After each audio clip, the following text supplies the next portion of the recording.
Good evening. This is the Elliott wave update for the S&P 500 for Monday, April 11th, 2022.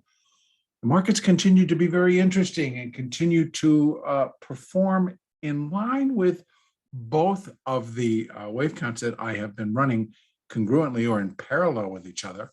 But it does seem that the market has now finally given us some follow through in a direction that I'm able to switch the alternate view over to the preferred view and just kind of reverse them. They will continue to run in parallel with each other until I got stronger confirmation that what now is the alternate view, which would be that we still have upside to do to complete intermediate wave 2, is totally out of the picture. We're getting close to that level, but we're not quite there just yet.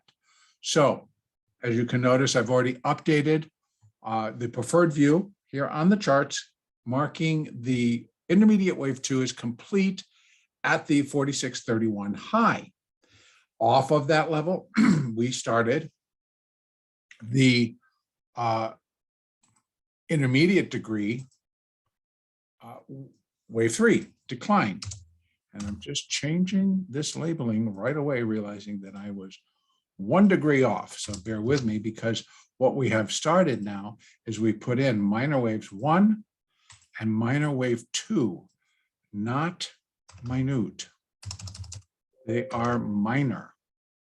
And so I'm just going to update that quickly so that we are all on the same page here in terms of that. And that switches this over to that minute degree. So I was 1 degree off when I did my labeling before.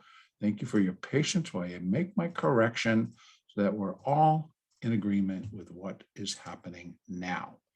So in essence, what we're seeing now is the development of the intermediate degree wave 3 down. This internal here is for that third wave on the intermediate degree. And if we go back up, I'll show you how I arrived at that on the daily. I run from the high down to the bottom of wave 1, up to the top of wave 2. That gives us the estimates for the Fibonacci extensions for a third wave down of an intermediate degree. That third wave down of intermediate degree, in my opinion, will get us to 34.96. That's where wave 3 would be equal in length, would be equal to 1.618 times the length of intermediate wave 1. That brings us down to 34.96. And if you remember, I have been discussing that, in my opinion, wave A of this larger supercycle degree third wave, the height of supercycle degree 3, as we're in a supercycle degree 4th wave correction. I think the wave A of all of this will bring us down to 2175-ish to complete wave A. And we're now in a large section that will make up for all of this playing around above 4,000. And I think that it'll just start to kick in. And what's going to bring it about is basically everything that I've laid out in the big picture updates, both for the S&P and the NASDAQ, and then again for interest rates, and then again for gold and silver, as I presented yesterday. All of these are running in conjunction with one another in terms of one feeds the other, feeds the other. And if we sit at the top of that food chain, as I've been discussing, that is interest rates. And interest rates are the #1 hot topic. And the market actually tried to blow it off, saying, oh, we've already priced in all of that. There's not going to be any run on inflation, et cetera, et cetera. That was a line of bull. And hopefully people have not been caught up in that story. But that's what got them to propel the market up to this level. And I just think it was a setup. And therefore, based on that, we're dropping. But wave 2s can be set up. So I got to tell you, it fit the Elliott wave perfectly. So being that this is the start point of the intermediate third wave, Intermediate wave 3 should definitely take out the low, which right now I'm going to use that one, 4101 basically, but it's actually a little bit higher. But that's the level that it needs to come out and take out 4100 as a minimum. Under the current count, wave 3 would be equal to wave 1 at 3930. So it does the task, but that is really telling us that wave 3 is only 100%. So it's only equal to wave 1. And I believe when we're doing the Fibonacci comparison, we have to think of this. That wave 3 will bring us down 1.618, which is 3496. That area seems bigger. And there's continued, we can drop all the way down to 34, or all the way down to here. Eventually, yes, I do believe that this wave A will bring us down to 21. How we're going to get there is anybody's guess in terms of the intensity, but this third wave on an intermediate degree is going to be, I believe, the most intense part of this first larger leg of our decline. And so therefore, that's what I am looking for. And I don't want to present it as if it's bearish. When I'm not talking bullish or bearish, folks, I'm talking technically, I'm talking quantitatively. There's enough economic and geopolitical fights going on around the globe that back up a large decline taking place. So I'm giving you the technical picture that will support that, which has been indicative of this move happening. So this is what I'm now pulling together. So I don't want to take a bearish posture or a bullish posture. I'm taking a market posture. I come in and I trade every day. I would like to see the market go in both directions. It makes for bigger trading. But if it wants to be directional, I'm absolutely fine with that too. So when I present the technical picture, it actually just helps me to determine where are those larger moves going to come in? Are they going to be to the upside or are they going to be to the downside? Well, being that we're in an intermediate wave 3 down and suggesting that we're in that 3 of 3 of 3, it could get pretty hairy. Now, what I can say about these internals, I can add another layer. If this is wave 2 and it basically is right there, then I've got 1, 2, 3, 4, 1, 2, 3, 4, 5. So I'm going to go one better, and I am going to put a sub-minute wave 1 right there. And by doing that, it just, nope, I didn't mean to do that. I meant to do it. No, come on.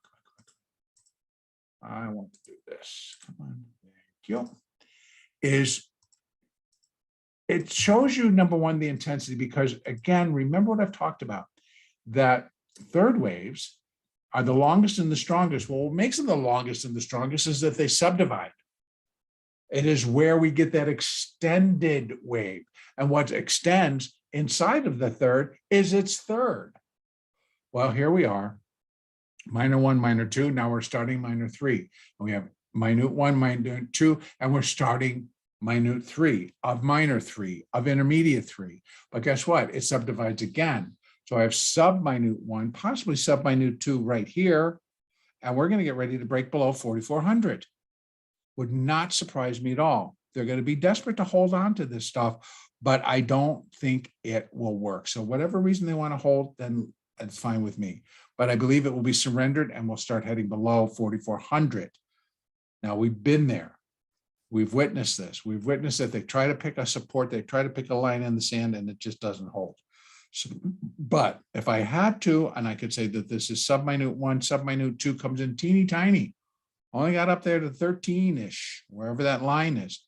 So that would produce that we are in the sub-minute 3 of the minute 3 of the minor 3 of the intermediate 3.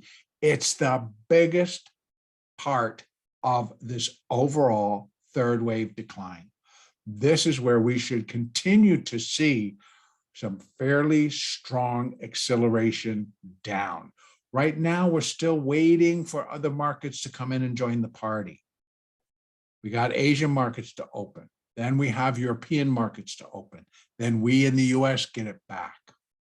So we'll see what happens, but I am anticipating continued stronger downside. Now, let's add some additional Fibonacci extensions, but now let's look for this minute third wave.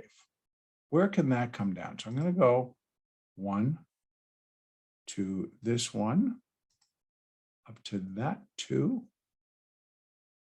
45, is it 45.19? Let me go over here. Yes, it is. Oh, come on. Come on. All right, I'll consider that good enough. So what we're looking for in this minute third is more than likely here, 1.618, that the minute third will equal 1.618 times the length of minute 1. That's 4288. Now it's a good 120 points from here. But once we can get minute 2 in there, we're going to have additional numbers to go. So we'll see where we can get matchups. We can get crosses to where they overlap. We have some overlap between 4288 down to 4280, one more, 4275. So we get a little bit of crosses there, and that's going to be a little bit of a zone. And then we will continue to be looking for lower levels, but we'll work our way down. So what I'm looking for tomorrow is a continued downside. Right now, the bonds are still down. The bond opened down further than what they had already had produced during today. The 30 years already down 13 pips. So that's continuing. That's going to continue to put pressure. We're now realizing that 1 3/4% hikes over 6 or 7 months ain't going to cut it. Inflation's got a hold of this United States, and it's really grabbing the rest of the world, and it continues to find reason to increase. We've got some solid inflationary numbers coming out this week. Let me just review real quick. Let me just pull something up, and we're going to go here. For example, tomorrow, before the market opens, we have CPI. We have PPI final demand on Wednesday morning. We have jobless claims on Thursday morning. And then we have industrial production on Friday morning. So we have a lot of economic numbers that are intertwined and related to inflation and what happens when they don't come in as expected. So I am looking for additional downside. So I think that we also, as the volatility increases, I'm going to say it again, downside moves are going to be quick and they should be pushing further. But then when we get a bounce, they're likely also going to be just as quick and cover more territory than you might anticipate that they should. So I'm going to leave it right there. Continue to use the moving averages, continue to use the Elliott, continue to use the Fibonacci, use it to your advantage. Have a great trading day tomorrow. And our next update will be on Tuesday, the 12th.